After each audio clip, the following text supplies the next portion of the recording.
Isa ka ba sa mga nasangkot sa mga maraming kaguluhan dahil sa iyong mga sinabi?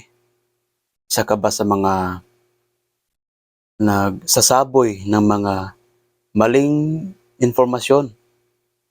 Isa ka ba sa mga dahilan kung bakit nag-aaway ang mga magkakaibigan? Well, panoorin mo po kapatid ang videong ito dahil ito ay para sa iyo. So, welcome to my video, my vlog. At pag-usapan natin yung dila. So, kung nabasa nyo na po dito sa Santiago, sinasabi niya dito na inihahalin tulad niya yung dila sa timon ng barko at saka ng maliit na apoy sa gitna ng gubat. Ito po yun mga kapatid. Ikatatlo ng Santiago verses 2 hanggang 9. Tayong lahat ay nagkakamali sa iba't ibang paraan. Ang sino mang hindi nagkakamali sa kanyang pananalita ay isang taong ganap at marunong magpigil sa sarili. Kapag nilagyan ng renda ang bibig ng kabayo, ito'y napapasunod natin at napapabaling saan man natin naisin. Gayon din ang barko. Kahit na ito'y napakalaki at itinutulak ng malakas na hangin, na ibabaling ito saan man naisin ng kapitan o piloto sa pamamagitan ng napakaliit na timon. Ganyan din ang dila ng tao. Maliit na bahagi lamang ng katawan, ngunit napakalaki ng mga ipinagyayabang. Isipin na lamang ninyo kung paano napapalagablab ng isang maliit na apoy ang isang malawak na kagubatan. Ang dila ay parang apoy, isang daigdig ng kasamaang nagpaparumi sa ating buong pagkatao. Ang apoy nito ay mula sa impyerno, so nakita nyo, at sinusunog ang lahat sa buhay ng tao. Lahat ng uri ng ibon at hayop na lumalakad o gumagapang o nakatira sa tubig ay kayang paamuhin at napapaamo na ng tao. Ngunit wala pang nakakapagpaamo sa dila. Ito'y kasamaang hindi mapipigil at puno ng kamandag na nakakalason, kamandag na nakakamatay. Ito ang ginagamit natin sa pagpupuri sa Panginoon, sa ating Panginoon at Ama.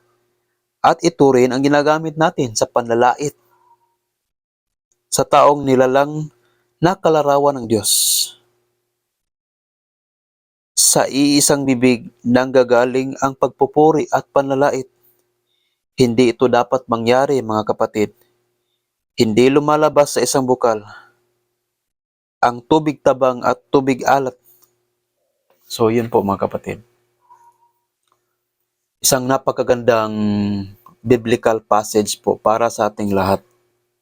Ito ay isang, sabihin na natin mga kapatid, ito ay isang pagtutuwid ng Panginoon sa atin mga kapatid.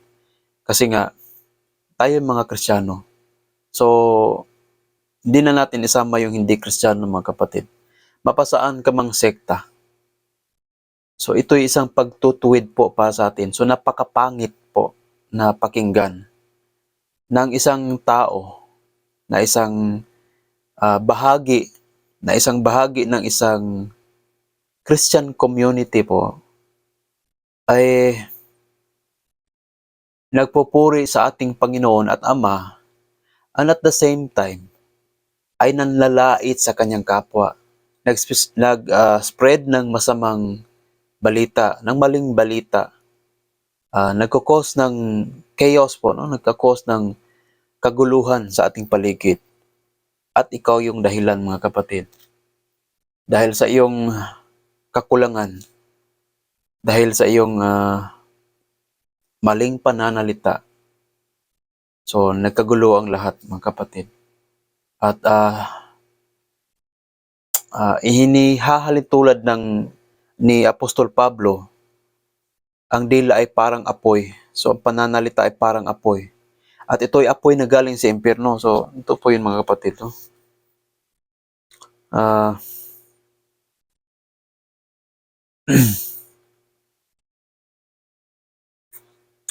no? Ito po yun.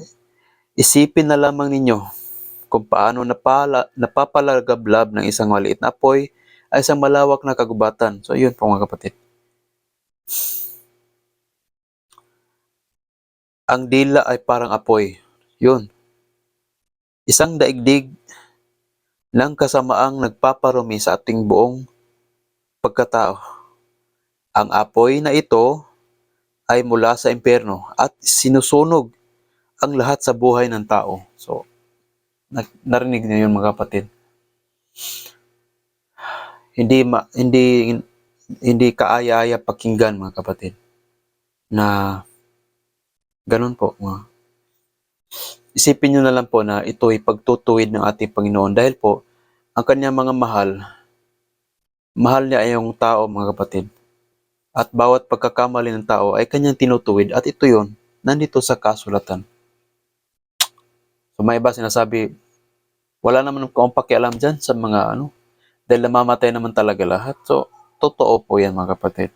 At nandito po yan. So, unang Santiago verses 26. At ito yon. Kung inaakala niyo naman na siya ay relihiyoso, ngunit hindi naman siya marunong magpigil ng dila. Dinadaya lamang niya ang kanyang sarili. Totoo po yan. Walang kabuluhan ang kanyang pagiging relihiyoso. So, yung iba mga kapatid, ayaw na ayaw nila yung niloloko, dinadaya. Ngunit sa kabilang banda pala, may mga tao din pala na niloloko yung kanilang sarili. At nandito yun, kababasa ko lang. Niloloko yung kanilang sarili. Sino mang nag-aakala na siya relihiyoso, ngunit hindi nakapagpigil sa kanyang dila, ay walang kwenta yung kanyang pagkareliyoso. Yun po yun, totoo mga kapatid.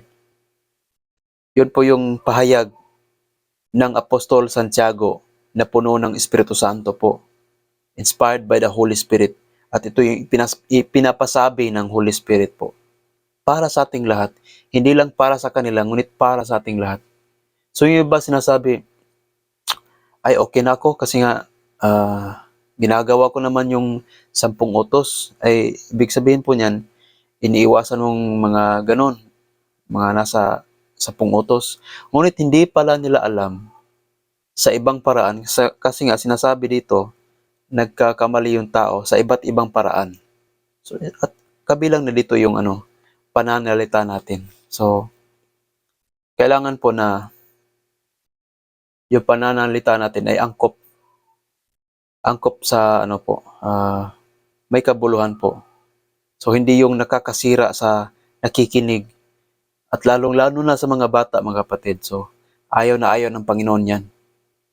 So, nakakasira po yan sa ating mga kabataan. Yun nga, yung iba, sinasabi na nga nila na ayaw nga nilang mga kapatid na turuan. So, ito yung para sa kanila.